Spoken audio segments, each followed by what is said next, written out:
Vamos dar início a uma expedição arqueológica simplesmente épica. A gente está prestes a desenterrar uma história monumental que ficou escondida sob as areias do tempo. O que veremos a seguir não é só um monte de poeira e pedras em ruínas, mas o ponto exato onde a ciência mais rigorosa e os textos antigos se encontram de uma forma inegável. Para o nosso grupo de estudos de hoje, esta será uma jornada inspiradora pelas profundezas inexploradas do nosso passado. Beleza, vamos direto ao roteiro para nos localizarmos. O nosso itinerário dessa viagem no tempo vai cobrir 5 pontos fundamentais. Primeiro, uma jornada de descobertas. Segundo, a impressionante represa de Siloé. Terceiro, o solene ossuário de Caifás. Quarto, a reveladora estela de Tel Dá. E por fim, o quinto ponto, a história nas pedras. Então, primeira parada, uma jornada de descobertas. Ao longo da nossa análise de hoje, a ideia é criar uma ponte visível entre os dados das ciências exatas de um lado e a milenar história documentada do outro. Indo para a seção 2, a represa de Siloé. E a nossa jornada já começa com uma descoberta colossal que acabou de vir à luz nas escavações da rota de peregrinação. 5.000 metros cúbicos! É só pensar no tamanho disso. Esse é o volume incrivelmente vasto de pedra utilizado para erguer essa mega estrutura. É um número que ressoa com a força de um estrondo. E antes mesmo da gente visualizar a estrutura por completo, essa medição técnica já cria uma expectativa gigantesca sobre a magnitude absoluta da engenharia envolvida nessa antiga obra pública. E aqui está ela em toda a sua glória. Visualmente, é quase uma cena de cinema. À nossa esquerda, as dimensões impressionam de cara. São 68 metros de comprimento e absurdos 12,3 metros de altura. Movendo a visão para a direita, a gente nota a alvenaria colossal. Estamos falando de blocos ciclópicos datados de 800 a.C., alguns medindo até 2,5 metros de comprimento, perfeitamente assentados com argamassa de cal e cinza vulcânica. É de tirar o fôlego. Isso ilustra de forma brilhante a harmonia metodológica do nosso estudo. Olhando para o lado esquerdo, temos os dados frios e exatos. A datação por radiocarbono de altíssima precisão feita pelas equipes de Oxford e do Instituto Weizmann. Eles tiraram amostras diretamente da madeira carbonizada dentro da argamassa, datando a construção exatamente entre 805 e 720 a.C. Agora à direita, o relato exato do texto antigo em 2 Reis, capítulo 20, versículo 20, que detalha com precisão o imenso projeto hídrico do rei Ezequias. É literalmente a ciência de ponta validando o texto histórico milenar, lado a lado. E o mais incrível é que os detalhes não param nas rochas imensas. Na base dessa mesma represa, a escavação revelou pequenas preciosidades, como inscrições e selos do século VIII a.C. 7 deles são selos reais, indicando pertencimento ao rei. Mas o que chama imensamente atenção é um selo privado com o nome de Jehoanan ben Hilquias. Relatando os fatos de forma estritamente imparcial, é simplesmente fascinante notar como a arqueologia encontra o nome da família Hilquias, que se alinha com uma precisão cirúrgica aos registros independentes lá no texto de Jeremias 29:3, providenciando um contexto material direto para aquela época. Seção 3, o ossuário de Caifás. A gente sai agora da grandeza massiva de uma obra pública para um artefato do 1º século profundamente pessoal, que, ironicamente, só voltou à luz porque o arado de um trator moderno rompeu o teto de uma antiga tumba por puro acidente, lá em 1990. O que é realmente interessante aqui é o contraste visual marcante. Lado a lado, as sombras projetadas na pedra revelam um calcário ricamente trabalhado, cheio de rosetas super elaboradas e arabescos esculpidos com uma maestria sem igual.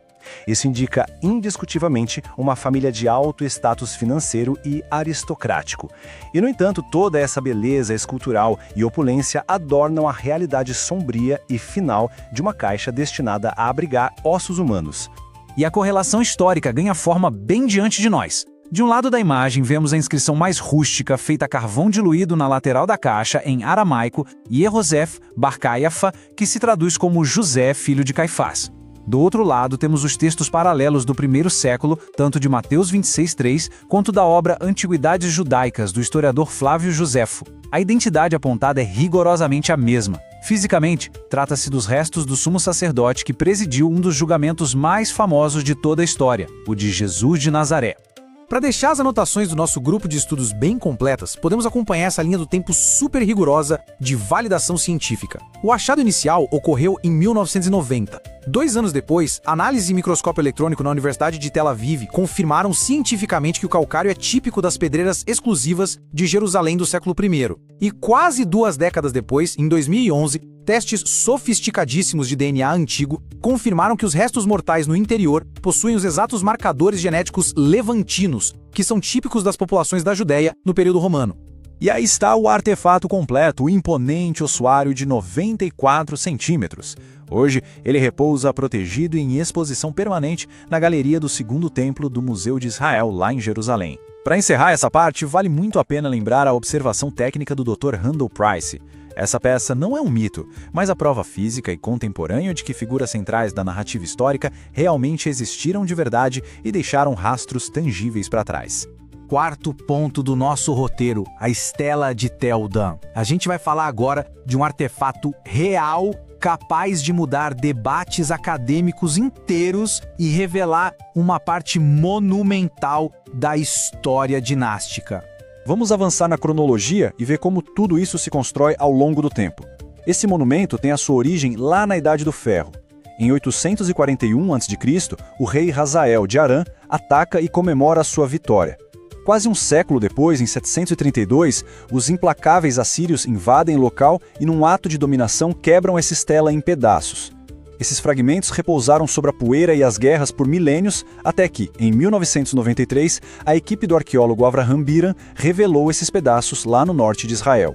95 centímetros. Essa é a altura total da estela depois da meticulosa união dos fragmentos superiores e inferiores. Não estamos falando só do peso bruto de um bloco de rocha, mas do gigantesco peso histórico e arqueológico que esse objeto de quase 1 metro carrega para o mundo moderno. E a composição visual é cinematográfica. Temos a rocha de basalto negro e escuro, que era um material altamente valioso importado da região de Mussuri. Isso já indica um nível de comércio internacional que só grandes reis poderiam financiar na época. E, esculpido diretamente sobre esse fundo escuro, temos as letras claras em fenício antigo, delineando um texto que simplesmente mudou a direção de toda a discussão acadêmica contemporânea no piscar de olhos. Então, o ponto crucial é justamente a harmonia científica atestada aqui. À nossa esquerda, a ciência moderna entra em cena com testes rigorosos de termoluminescência. Esse é um método fascinante que basicamente mede a última vez que a pedra foi exposta à luz do sol ou ao calor do fogo. Conduzidos pela Universidade Hebraica, esses testes dataram a pedra num período em torno de 830 a.C., com uma precisão impressionante. Já à direita, temos a tradução impecável daquelas letras no fragmento superior, a famosa expressão Casa de Davi. Esse foi o exato momento em que o mundo recebeu a primeiríssima prova extra-bíblica gravada em pedra por uma nação estrangeira, atestando a existência histórica da dinastia davídica.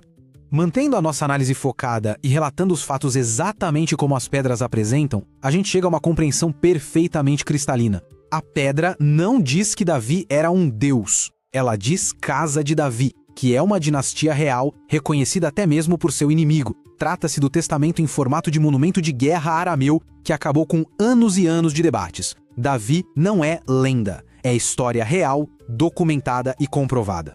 E assim a gente chega ao quinto e último ponto, a história nas pedras. É aqui que a terra, as metodologias das ciências exatas e os milenares manuscritos de papiro e pergaminho convergem de forma definitiva. Para garantir que as anotações do nosso grupo de estudos fiquem completas e redondinhas, vamos fazer uma revisão rápida dos métodos precisos que fundamentam tudo isso que vimos hoje. Primeiro, o uso revolucionário da datação por radiocarbono lá na argamassa escondida da represa de Siloé. Segundo, o mapeamento avançadíssimo de DNA que nos contou exatamente quem repousava no ossuário de Caifás. E terceiro, a incrível precisão da termoluminescência fixando a data da estela de Tel Dan. A ciência nunca apaga a história. Muito pelo contrário, ela é a lente mais nítida e espetacular que a gente tem para enxergá-la. E ao encerrarmos essa nossa jornada incrivelmente rica em detalhes através dos séculos, depois de contemplar represas monumentais, fragmentos de reis esquecidos e ossuários silenciosos, uma questão bastante provocativa e inspiradora permanece projetada à nossa frente. Diante de todo esse rigor técnico absoluto e inegável desses achados, que outras verdades antigas ainda guardam silenciosamente sob o pó?